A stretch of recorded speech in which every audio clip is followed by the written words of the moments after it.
Hi guys, welcome to Zim Celebrity TV. Tadzoka zvakare nedzimwe nhau dziri kupisa dziri kutenderera pasocial media. ZANU-PF zvigananda vopazira vanhu dzimba dzavo muZimbabwe chakabvondoka, asi vanhu vari kuzviramba. Saka ZANU-PF yatumira mapurisa kuti akande matear gas. Saka tarisai muone, ndo vhidhiyo yacho ma1. Akapadza matega yora veibudhi vari kubvudza aya kuti dziripo atatu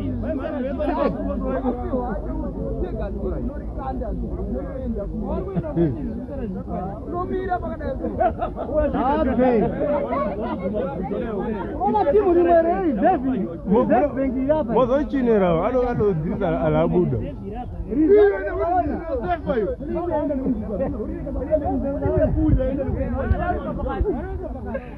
attack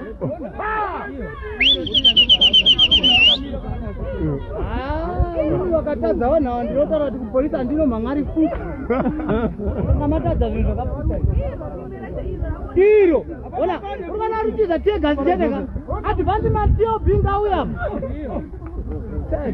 attack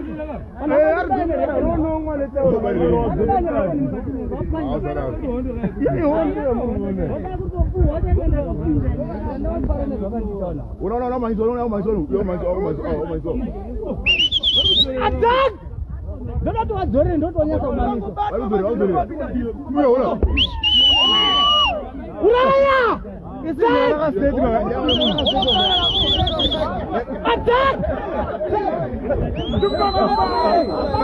apa lukumirwa panapa ngauraye urayai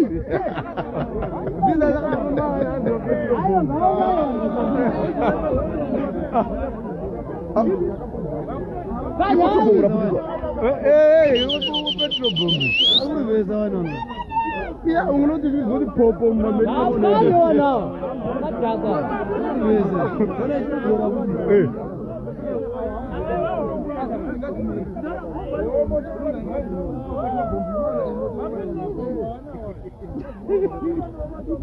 unoti hondo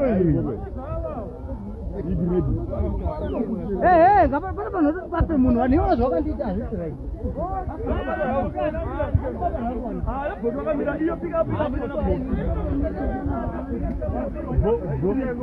inouraiwa bogi wani wachatiwa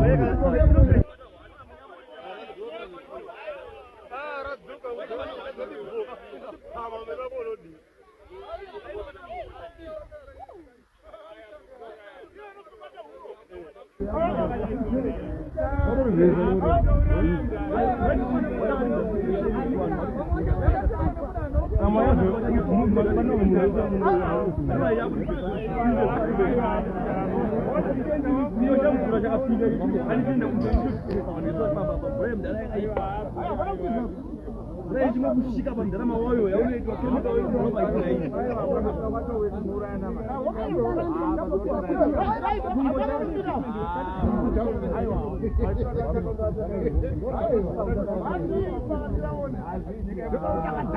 rakandwa apo rinenge madhora medzo ratidumwa madhora agadzira manje mira